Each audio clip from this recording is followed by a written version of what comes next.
네, 당시 데살로니가 교회의 최대 관심사는 예수님이 언제쯤 재림하실 것인가, 그런 것이 최대의 관심사였습니다.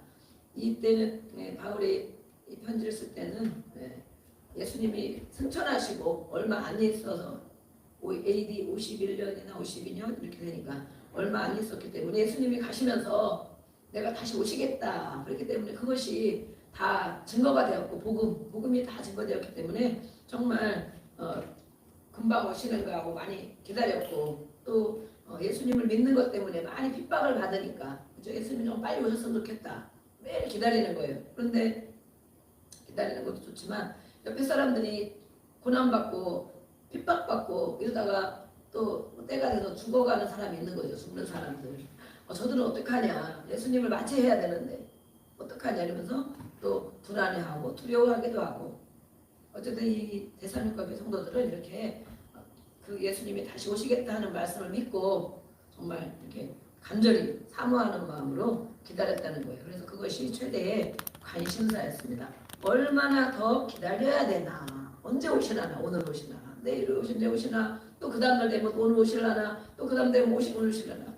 그런데 얼마나 더 기다려야 되나? 좀 지체되는 것 같고 사람은 죽어가고 그러니까 정말 아주 어떻게 할 수가 없는 상황이에요. 그래서 이것을 관심사로 가지고 있었어요. 우리의 관심사는 무엇입니까?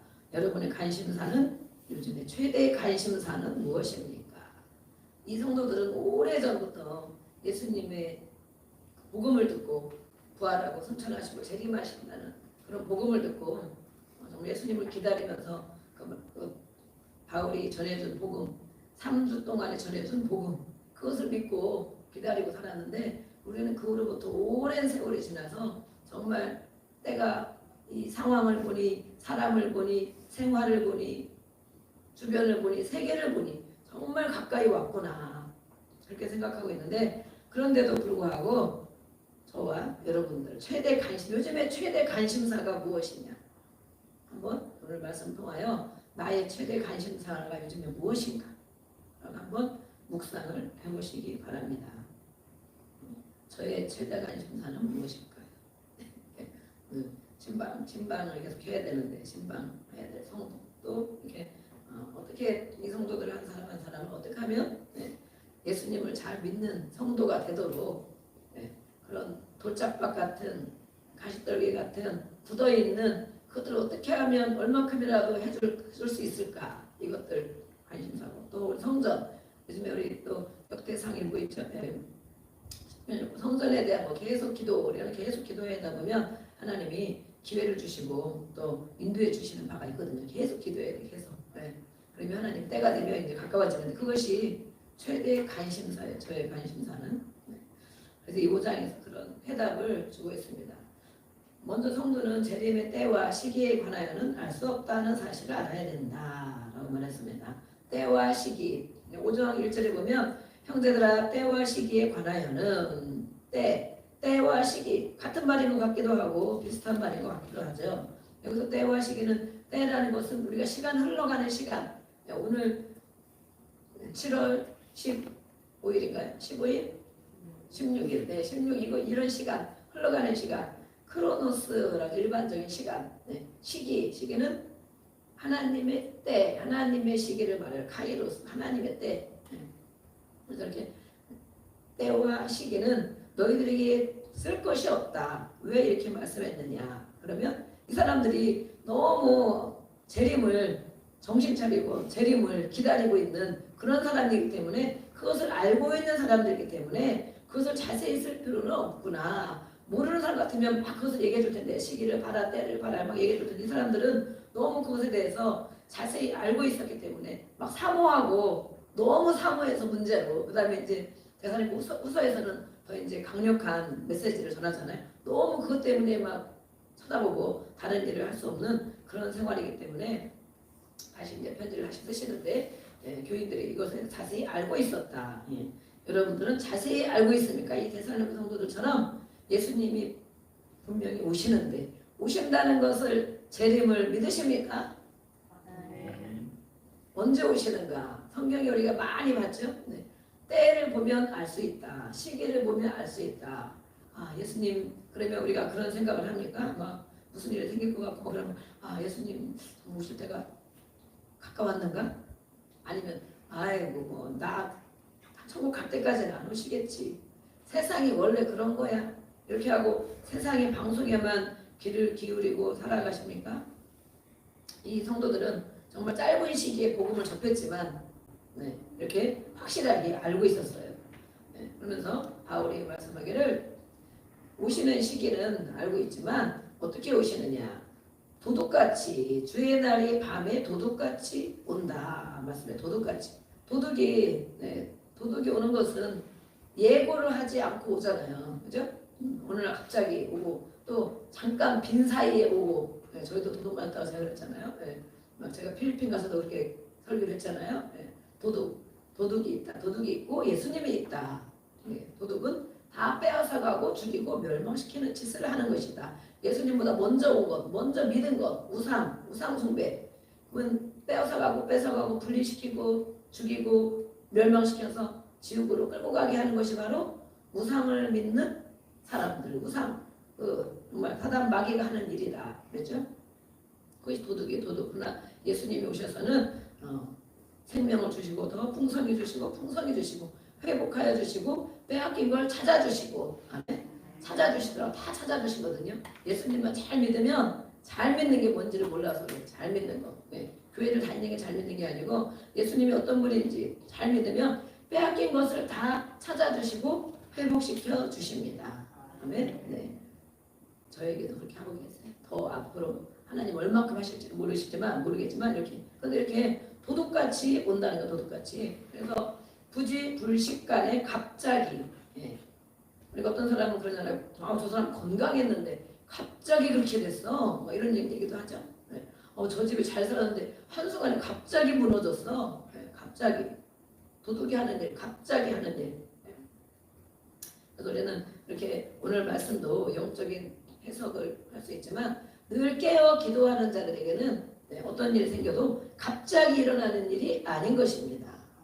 깨어 기도하는 자들은 늘 기도하고 하나님이 성령을 통하여 이렇게 앞으로 될 일, 어떤 일에 대한 암시를 미리미리 주세요. 확실한 건 아니지만 몇 날 며칠 어떻게 된다 이것이 아니지만 그런 암시를 계속 주시는 거예요. 그래서 어떤 일이 생기면 그렇구나.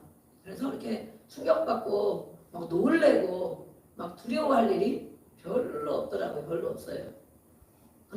그거는 완전 태평에서 오는 것이 아니고 늘 깨어서 기도하는 자예요. 그래서 기도하는 것이 중요한 것입니다. 늘 깨어있는 것이 이렇게 중요한 것입니다.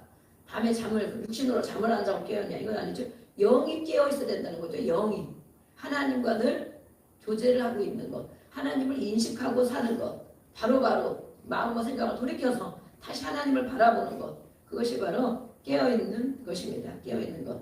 이렇게 도둑은 갑자기 멸망을 가져오는데 또 해산의 고통처럼 임한다. 고통. 임신하고 아기가 있으면 어떻게 합니까? 때가 되면 반드시 낳아야 되겠죠. 임신하고 아기가 있으면 언젠가는 낳아야 되는구나. 이것처럼 언젠가는 낳아야 되는데 예수님이 오신다 하면 분명히 언젠가는 오시는 것이구나. 그러나 이렇게 해산의 고통은 정말 함께 따라오는 것처럼 이렇게 반드시 임하는 고통, 해산의 고통이 반드시 있죠. 아무도 피하지 못한다는 말씀이에요. 예수님의 재림이 임할 때에 그것을 아무도 피하지 못한다. 그런데 어떤 성도에게는, 어떤 사람에게는 다르다는 거예요. 4절부터 보면 빛의 아들이 된 성도는 빛의 자녀다라고 말해요. 빛의 자녀. 예수님이 빛이기 때문에, 아멘. 빛이 우리 심령 안에 있기 때문에 예수님을 주인으로 바꿔서, 옛날 주인 말고 나의 주인으로 바꿔서 영접한 사람들에게는 예수님이 빛이기 때문에 빛의 자녀다. 빛의 아들들이다. 이렇게 말씀했어요. 빛의 아들. 그들에게는 재림의 날이 갑자기 임하지 않는다는 사실을 알아야 된다. 그렇죠. 예수님이 늘 안에 계시고 성령이 인도함 따라 살아가면 그렇겠구나. 이렇게 시기를 알고 어느 정도 알고 준비하고 믿고 기다리는 거예요. 그러나 정확한 시기는 예수님이 마태복음 24장에 말씀한 것처럼 아버지만 아시느니라. 맨날 며칠 몇 시 뭐 이런 거 우리는 그런 건 얘기 하면 안 되는 거죠.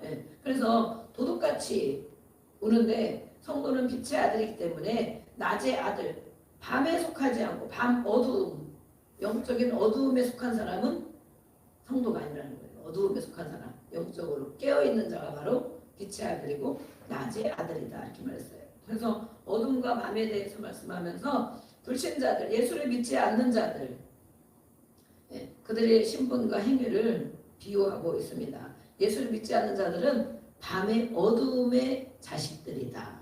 밤의 자식들이다 그러는 거예요. 빛의 자녀가 아니고 밤의 자식들이다. 그래서 그들에게는 예수님이 오시는 것이 아주 정말 당혹스러운 것이고 놀라는 것이고 충격받는 것이다. 예수를 믿지 않는 자들이 그렇게 본다는 거예요. 고통이 따르겠죠. 그래서 마침내 기다리는 순간 신랑을 맞이하는 신부처럼 구원의 재림을 빛의 성도들은 맞이하게 됩니다.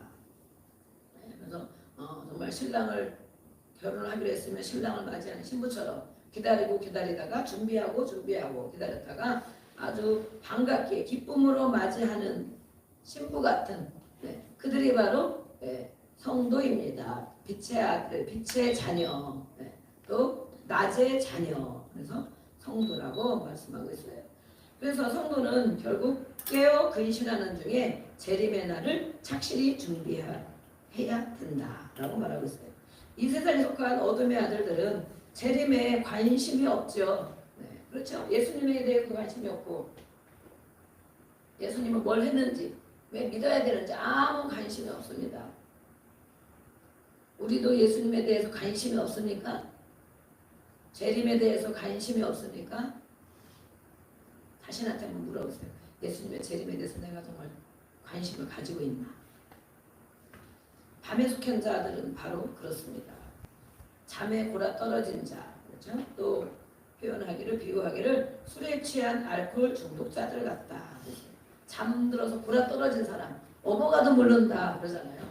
골아 떨어지면 무슨 일이 나도 막 천둥 번개가 막 쳐도 아유 나는 몰랐는데 잠자느라고 몰랐는데 이런 사람 있잖아요. 골아 떨어진 자, 잠에 영적인 잠에 깊이 골아 떨어진 자. 물론 예수를 안 믿는 사람이라면 당연히 그렇겠죠. 당연히. 그러나 교회를 다니고 그런 사람이라도 이렇게 예수님에 대해서 관심이 없고 재림에 관심이 없으면 잠에 골아 떨어진 자에 속할 수도 있어요. 또 술에 취한 알코올 중독자, 술에 취해가지고 정말 비몽사몽 내 정신인지 남의 정신인지 알 수 없게 살아가는 사람들, 그런 자들에게 예수님의 재림은 아무 상관이 없습니다. 술에 취한 거 실제적인 알코올에 대한 것도 있지만 세상에 취한 걸 말씀하죠. 세상에 취한 거, 세상 것으로만 가득 차여 있는 거, 생각과 마음과 모든 일에 먹고 사는 일 어떻게 하면 어떻게 될까, 세상 일에만 가득 차 있는 사람들, 그런 사람들은 밤에 속한 자다 라고 말했어요. 그들은 예수님의 재림에 관심이 없다. 오늘은 성도들이 안 오시고 우리 정말 열심히 중직자들 오셨기 때문에 아마 그렇지 않은 줄로 믿습니다. 이 사람들은 방향 감각이 없어요. 어디로 가는지 방향 감각이 모르는 사람이에요. 그러나 성도들은 빛의 자녀이고 낮의 아들들이기 때문에, 그러나 또 그것으로만 만족하면 안 되고 정신을 차려야 된다. 정신 차리다라는 것은 뭐냐? 정신 차려. 자기 정신, 내 정신 왔다 갔다 하는 거 말고 정신 차려 그러면 이제 똑바로 하라는 거죠. 그 말씀은 헬라어로 네포라고 하지만 술 취하지 않는다라는 말이에요. 술 취하는 것. 세상에 취하지 않은 사람을 정신 차린 사람이다. 이렇게 말해요. 그래서 정신을 차려라, 근신하라 이런 것은 너가 세상에 먹고 사는 거 당연히 먹고 살지. 그러나 세상에만 취해서 그거로만 온통 관심을 갖고 살아가는 그런 걸 말해요. 정신을 차려라는 것은 세상에 취하지 말아라. 정신 차려라. 믿음과 사랑에 호신경을 붙이고, 우리가 어제도 우리가 화요일날 기도하면서 전신갑주를 했죠. 에베소 6장에 여기서 말씀하고 있어요. 믿음과 사랑에 호신경을 붙이고 전신갑주 듯이 구원의 소망에 투구를 써야 되고, 난 예수 믿는 사람이지 예수님 때문에 내가 살고 있어. 나는 천국 백성이야. 늘 그것을 잊어버리지 않는 사람. 전신갑주를 입는 것. 그것을 바라면서 우리 1절부터 11절까지 한번 한 절씩 읽어보겠습니다. 성경을 읽을 때는 큰 소리로 읽으세요. 오물오물 읽지 말고 큰 소리로 도박도박 읽습니다. 형제들아 때와 시기에 관하여는 너희에게 쓸 것이 없음은 주의 날이 밤에 도둑같이 이룰 줄을 너희 자신이 자세히 알기 때문이라. 그들이 평안하다 안전하다 할 그때에 임신한 여자에게 산의 고통이 이름과 같이 멸망이 갑자기 그들에게 이르리니 결코 피하지 못하리라. 형제들아 너희는 어둠에 있지 아니하되 그날이 도둑같이 너희에게 임하지 못하리니. 너희는 다 빛의 아들이요 낮의 아들이라. 우리가 밤이나 어둠에 속하지 아니하나니. 그러므로 우리는 다른 이들과 같이 자지 말고 오직 깨어 정신을 차릴지라. 자는 자들은 밤에 자고 취하는 자들은 밤에 취하되 우리는 낮에 속하였으니 정신을 차리고 믿음과 사랑의 호심경을 붙이고 구원의 소망의 투구를 쓰자. 하나님이 우리를 세우심은 노하심에 이르게 하심이 아니요 오직 우리 주 예수 그리스도로 말미암아 구원을 받게 하시니라. 예수께서 우리를 위하여 죽으사 우리로 하여금 깨어있든지 자든지 자기와 함께 살게 하려 하시느니라. 네, 함께 하겠습니다. 그러므로 피차 권면하고 서로 더욱 세우기를 너희가 하늘같이 하라. 아멘. 이렇게 재림에 대한 말씀을 해주셨어요. 너무 잘 알고 있는 성도들이기 때문에, 그러나 너무 그것에만 또 세상을 완전 등지고 그렇게 살기 때문에 후서에서 또 다시 말씀을 해줄 것입니다. 12절에서 남은 28절까지 마지막까지는 마지막 권고와 인사를 하고 있고, 바람직한 성도의 신앙생활은 무엇이냐. 우리는 교회 안에서 이렇게 성경을 통하여 배워야 됩니다. 성도의 신앙생활을 어떻게 하는 것인지. 그래서 주일에 한 번 나오는 사람이 있지만 또 자주 나오는 사람이 있지만 또 기도에도 나오는 분들이 있지만 이렇게 바람직한 성도의 신앙생활 배운다고만 되지가 않죠. 우리 마음과 생각이 바뀌어야 되는데 성령께서 함께 해주셔서 깨닫게 해주시고 인도해 주셔야만 우리가 그 바람직한 성도의 신앙생활을 잘 할 수 있습니다. 아멘. 12절 13절 또 계속 보면은 교회 지도자들에 대해서 말씀하고 있어요. 성도들을 위하여 수고하고 다스리며 권면하는 자들. 이때에는 감독들이 있었고 또 장로들 교회 때 이렇게 또 지도자가 없는 데서는 장로들이 이렇게 목사 역할을 감당하고 성도들을 말씀을 가르치고 신앙생활 잘할 수 있도록 권면하고 이렇게 하는 역할을 했거든요. 그래서 그들을 향하여 말씀하고 있는 것입니다. 그들을 가장 귀하게 여기라. 가장 귀하게 여겨야 될 이유가 무엇이냐 그죠. 그리스도의 몸된 교회를 위하여 수고하고 말씀을 선포하고 신앙 양육을 하는 그들을 말하고 있어요. 교회의 지도자들. 그래서 그들을 마땅히 존경하고 사랑해야 하며 가장 귀하게 여겨야 한다. 다른 성경에 보니까 매우 귀하게 여겨야 한다 그러더라고요. 요즘에는 존경받는 물론 목회자들도 많이 있지만 그렇지 않은 사람들도 많이 있죠. 뭐 저런 사람이 목사야 이렇게 하는 일들도 많이 있고 처음부터 사람이 그랬는지 알 수 없지만 변질이 되는 또 지도자들도 많이 있습니다. 그러나 이렇게 그들이 아니면 이렇게 신앙생활을 잘 인도하고 또 말씀을 가르치고 교회를 위하여 수고하는 일들 누가 다 할 것이냐. 그래서 그들을 아주 귀하게 여겨라. 가장 귀하게 여겨라 라고 말씀했어요. 뭐 성도들이 그렇게 여기는 거는 당연히 여기는 거죠. 그렇다고 목사님이 막 교만해질까? 이거는 목사님의 영역이고 그죠? 교회 지도자의 영역인 거예요. 성도들이 해야 할 일이 무엇이냐? 귀하게 여기고 그들을 또 감사하고 사랑하고 존경하고 이렇게 여기는 것이 마땅한 것이다. 왜냐하면 하나님의 말씀, 하나님의 일을 우리가 모두가 하나님의 일을 다 맡아서 하고 그러지만 하나님을 귀하게 여기는 분들은 그들을 귀하게 여길 줄 아는 것입니다. 아멘. 저도 다른 교회를 여러 군데 다닌 적도 있고 또 저와 같은 연배의 목사님을 섬기고 그랬지만 정말 쉬운 일이 아니죠. 또 나이가 만약에 어린 목회자를 섬긴다면 또 쉬운 일이 아니죠. 우리 이순재 목사님 오늘 못 오셨는데 비가 많이 와서 그러더라고요. 제가 막 이렇게 말씀하고 순종하라고 얘기하고 그러면 아유 그렇죠 목사님이 나이가 어리셔도 제가 순종해야죠. 알겠습니다. 아멘 아멘 입으로 그렇게 막 얘기를 하시는 거예요. 교회 생활을 어떻게 하시는지 그분은 알고는 계시더라고요. 교회 생활을 이렇게 늘 목사님 말씀 순종하고 나이와 상관없이 늘 존경하고 그래야 되는구나 이렇게 알고 계시면서 저분이 저렇게 또 말씀을 하시는구나 그랬는데 이렇게 육에 속하지 않고 영에 속한 성도라면 이것이 마땅한 도리이며 의무이다.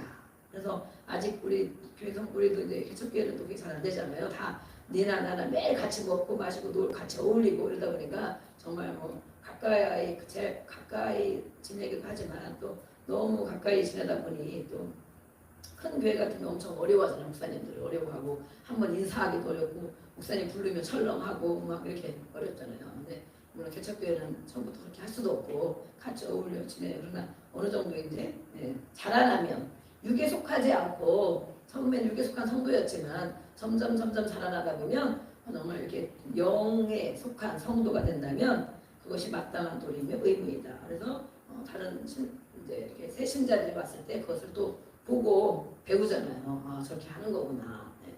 또 잘못하면 저렇게 해도 되나? 이렇게 하고 또 배우고. 그래서 우리 교회도 요즘에 질서를 잡아가고 있습니다.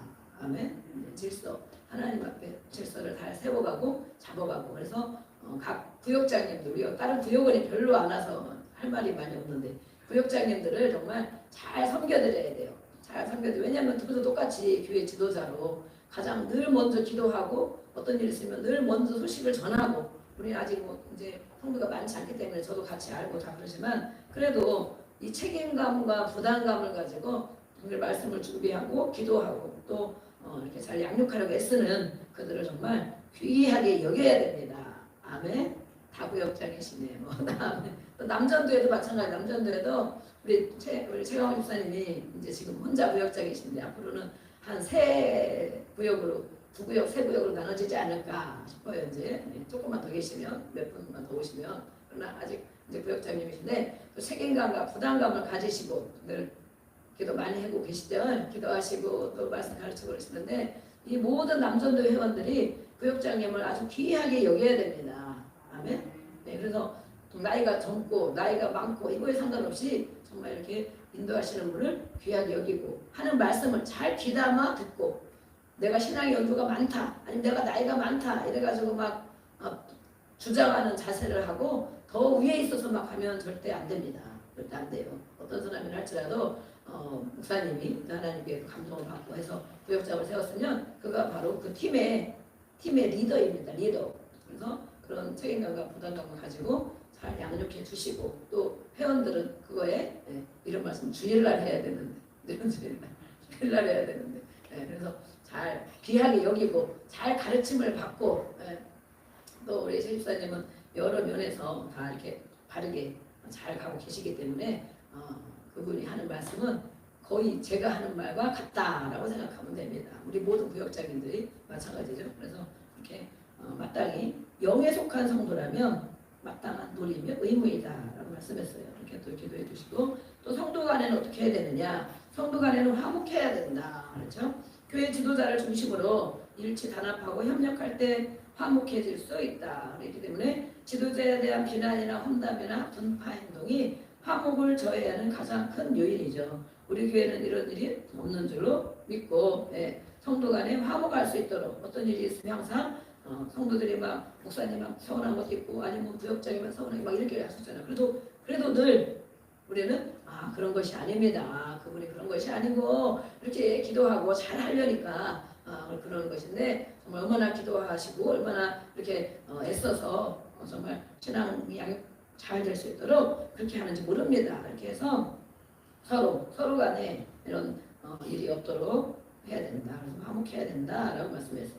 또 한 가지 말씀하는 거는 게으른 자들을 건개해야 된다. 건개, 권면하고 경계. 게으른 자를 어떤 사람을 게으른 자라고 말씀하는가? 게으른 자는 아타크로스라고 헬라어로 아타크로스라는데 질서 정연한 군대의 행렬에서 군대가 질서 정연한 쫙 행렬이 가잖아요. 거기에서 이탈한 사람, 달려들기가 게으르다 그러면 아이고 일도 안 하고 뭣도 안 하고 맨날 뒹굴뒹굴 이런 사람 게으르지 이렇게 생각하죠? 우리는 이 모든 것을 육적인 해석으로 문자로만 해석하면 아주 곤란한 일이 많이 생겨요. 술 취하지 말라고 술 취하지 말고 또 뭐 게으르지 마라 그러면 부지런히 하라 더 부지런히 하라는 건가?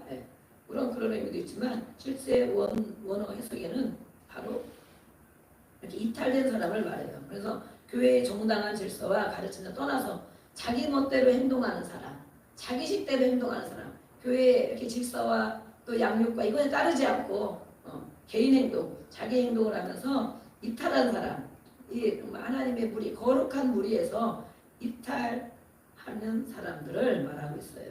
그래서 믿기만 하면 구원이다라고 해서 이때에도 그런 사람들이 있었나 봐요. 나 교회 다니니까 나는 뭐 당연히 천국까지, 나는 교회를 오래 다니니까 열심히 다니니까 나는 당연히 뭐 어떤 사람이 어떤 위치에 있지 이렇게 생각할 수 있지만 도덕적인 죄악에 빠져있는 사람들이 많이 있다고 합니다. 난 예수 믿으니까. 그리고 우리가 구원파 얘기를 하잖아요. 구원파.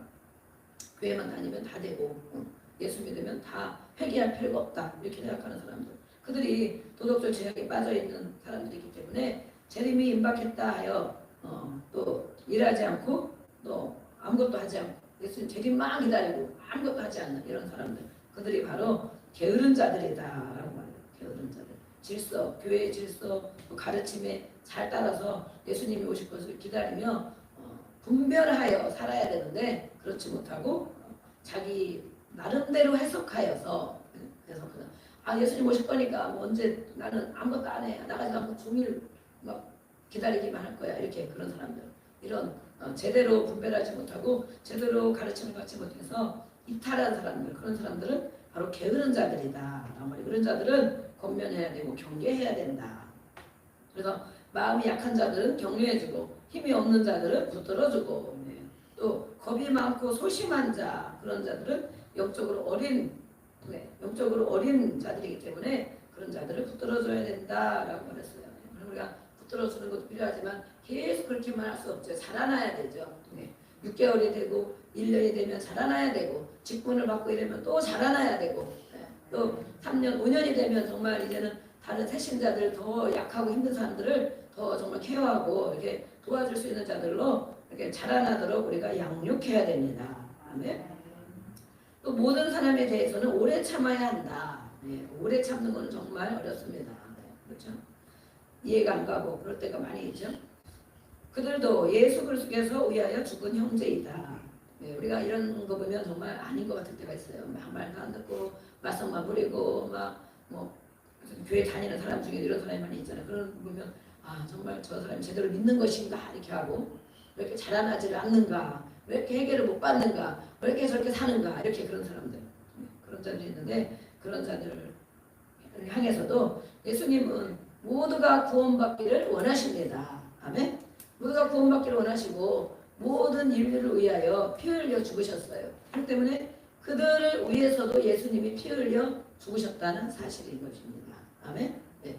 우리가 힘들어하고 어려워하고 또 귀찮아하거나 뭐 이런 사람들, 그런 사람을 위해서도 예수님이 피 흘려 죽어주셨다. 그렇기 때문에 그들에게 대해서도 오래 참으며 권면하고 붙들어주고 인도해야 된다라고 말하고 있습니다. 또 마지막 15절부터는 누구든지 악을 악으로 갚지 말고 항상 선을 따라야 한다. 악한 일들을 저들이 할지라도 성도라면 선을 따라 행해야 된다. 하나님 선이죠. 하나님의 은혜, 우리에게 해주신 그대로 따라서 따라가 가야 된다. 그래야 모든 복수하는 것, 원수 갚는 것, 항상 로마서도 말씀하고 있지만 내가 내 식대로 처리하는 것이 아니다라는 것이죠. 하나님이 갚아주신다. 그렇죠?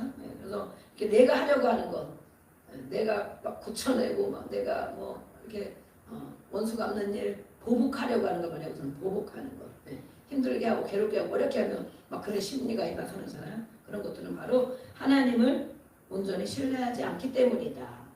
하나님이 기도하고 하나님 말씀대로 붙잡고 있으면 하나님이 때가 되면 갚아주시는데 그렇지 하지 않고 악으로 악한 일을 했다고 해서 악으로 갚으려고 하는 그런 사람들, 그런 일들을 말하고 있어요. 그래서 우리는 자기 손으로 이렇게 악을 갚는 것이 아니고 높은 단계의 신앙으로 올라가야 된다. 이런 해석이 있더라고요. 높은 단계의 신앙. 높은 단계의 신앙. 우리가 산의 정상에 올라가야 밑에 있는 사람도 보이고 아래에 있는 어느 정도 단계도 보이는 것처럼 우리의 신앙의 레벨이 점점점 높아져야 된다는 것입니다. 아멘. 예, 그것은 어떻게 높아집니까? 오래 다닌다고 높아지느냐? 성경만 읽는다고 높아지느냐? 예, 영적인 분별력을 가지고 성령 안에서 행하고 또 그의 가르침을 받고 하나님 앞에 하나님의 자녀로 정말 잘 성장해 갈 때 바로 높은 레벨에 가는 것입니다. 그래서 나도 옛날에 저랬는데 이런 것이 있어야 돼. 나도 옛날에 저랬었지. 그러나 이제는 정말 충만한 단계까지 올라가야 그들이 하는 일이 알아지고 또 분별이 되어지고 어떻게 해줘야 될지, 참아줘야 될지, 한마디 책망을 해줘야 될지, 또 기다려줘야 될지, 그렇죠? 또 그렇게만 안 하고 겉면은 또 해야 되고 그러죠. 예. 그런 것들이 바로 높은 레벨에 올라가는 것이다. 16절부터는 항상 기뻐하고 쉬지 말고 기도하고 범사에 감사하라. 우리 바울 선생님이 이 사람들에게 마지막 건면하면서 인사를 이렇게 하고 있어요. 항상 기뻐해야 된다. 항상. 왜냐하면 예수님이 주인이고 예수님이 우리 안에 계시기 때문에 예수님이 계신 자체가 희락이잖아요. 희락. 기쁨이다. 예수님 계신 자체가. 잠깐씩 우리가 근심하고 잠깐씩 그럴 수 있지만 또 예수님을 생각하면 바로 기쁨이 회복되어지고 그다음에 다른 것으로 누가 기쁘게 나를 해서 기쁜 것이 아니라는 거예요.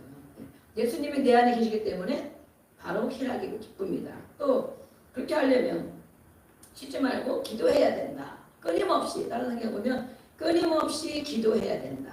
규칙적으로 기도해야 된다. 이렇게 말하고 있어요. 규칙적으로 기도하고 끊임없이 기도하고 어느 날은 하고 어느 날은 안 하고 기분 나쁘면 하고 기분 좋으면 하고 어느 날 조금 하고 어느 날은 안 하고 뭐 이런 것이 아니고 끊임없이 기도한다는 것은 늘 와가지고 교회와 자리에 앉아서 늘 있으라는 것이 아니죠. 하나님과의 늘 교제 가운데 있는 것을 말합니다. 그렇죠? 수시로 주님을 찾고 그 교제 가운데 있고 또 어느 날은 또 정말 깊이 기도하는 때도 있고 또 시간을 맞추고 시간을 들여서 기도하는 때가 있고 이렇게 끊임없이 기도하는 것 그렇게 하는 자들에게 범사에 감사하는 은혜가 있습니다. 아멘. 그래서 이렇게 기뻐하라 기도하라 감사해라 이것은 정말 예수 믿는 사람이 이렇게만 살면 얼마나 좋겠어요. 근데 이렇게 살아야 되죠. 이렇게 살라고 명령하는데 항상 우울하고 쉬지 말고 기도는 안 하고 범사에 힘들고 이러면 정말 우리가 점검을 해봐야 되죠. 그런데 이렇게 하기 위해서는 가운데 말씀이 중요하다는 거예요. 기도가 들어있다. 가운데가 바로 기도다 그랬어요. 위에 1번, 3번, 그 다음에 2번. 기도하지 않으면 기쁨이 회복되지 않는다. 아멘? 기도하지 않으면 감사할 마음이 없어진다. 그 기도예요. 기도. 서로가 다 연결되어 있어요. 연결되어 있지만 그 중에 가운데 있는 것은 바로 기도입니다. 그래서 수시로 기도하고 수시로 하나님의 의견을 묻는 것이죠. 수시로 자기의 고백을 하는 거죠. 네. 자꾸 하는 거예요. 그래서 회복하고. 우리는 예수를 믿는 성도들은 바로 바람직한 성도는 누구냐? 이렇게 기뻐하고 쉬지 말고 끊임없이 기도하고 규칙적으로 또 기도하고 범사에 감사하는 성도이다. 혹독한 박해를 경험한 바울은 얼마나 많은 것을 경험했습니까? 혹독한 박해를 경험했죠. 그가 말하는 것이 기쁨과 기도와 감사의 원리를 터득했다는 것입니다. 바울이 이렇게 정말 매맞고 예수님 때문에 막 온전히 사는데 매맞고 아프고 막 힘들고 목에 갇히고 제대로 못 먹고 위험을 겪고 이러면서 그가 깨달은 것이 바로 이렇게 하면 바로 이렇게 살아갈 수 있구나. 그것은 바로 끊임없는 교제, 하나님과의 끊임없는 교제, 성령 안에서 그렇죠? 성령 안에서 끊임없는 하나님과의 교제만이 기쁨을 잊어버리지 않고 감사를 잊어버리지 않는 그런 생활을 할 수 있다는 것입니다. 아주 정말 중요한 것이죠. 그래서 이것을 본인이 터득한 원리를 권면하고 있어요. 이런 사람이 잘 먹고 잘 살고 잘 나가는 사람이 이렇다면 정말 그럴 것이구나 할 수 있지만 이렇게 그렇지 않은 상황에서 터득한 바울이 권면하고 있습니다. 서로 연관되고 그래서 성령 안에서 활용을 해야 된다. 은사도 활용하고 해야 된다. 그래서 우리의 상태가 어떤가 오늘 말씀을 통하여 우리가 점검을 해보게 됩니다. 또 말씀은 마지막에 보면 성령을 소멸하지 말고 성령이 없어진다. 성령을 무시하면 성령이 하시는 일을 방해하고 무시하면 성령이 점점점 끊어지고 없어지고 소멸된다. 성령을 소멸하지 말라 그랬죠. 네. 그 예언 하나님의 말씀을 멸시하지 말고 범사해야 돼. 좋은 것을 취해라. 나쁜 것은 버리고 이 사람에게 좋은 것이 있어? 나 저렇게 해야 되겠구나. 저것이 좋은 것이 있으면 그 외에 좋은 것을 취하고 악한 거라면 모양도 다 버려야 된다. 그 말씀이었어요. 네. 또 우리 이제부터 12절부터 또 마지막 절까지 한 절씩 읽겠습니다. 형제들아 우리가 너에게 구하노니 너희 가운데서 수고하고 주 안에서 너희를 다스리며 권하는 자들 너희가 알고 그들의 역사로 말미암아 사랑 안에서 가장 귀히 여기며 너희들이 화목하라. 또 형제들아 너희를 권면하노니 게으른 자들을 권계하며 마음이 약한 자들을 격려하고 힘이 없는 자들을 붙들어주며 모든 사람에게 오래 참으라. 누가 누구에게든지 악으로 악을 갚지 말게 하고 서로 대하든지 모든 사람을 대하든지 항상 선을 따르라. 항상 기뻐하라. 쉬지 말고 기도하라. 범사에 감사하라. 이것이 그리스도 예수 안에서 너희를 향하신 하나님의 뜻이니라.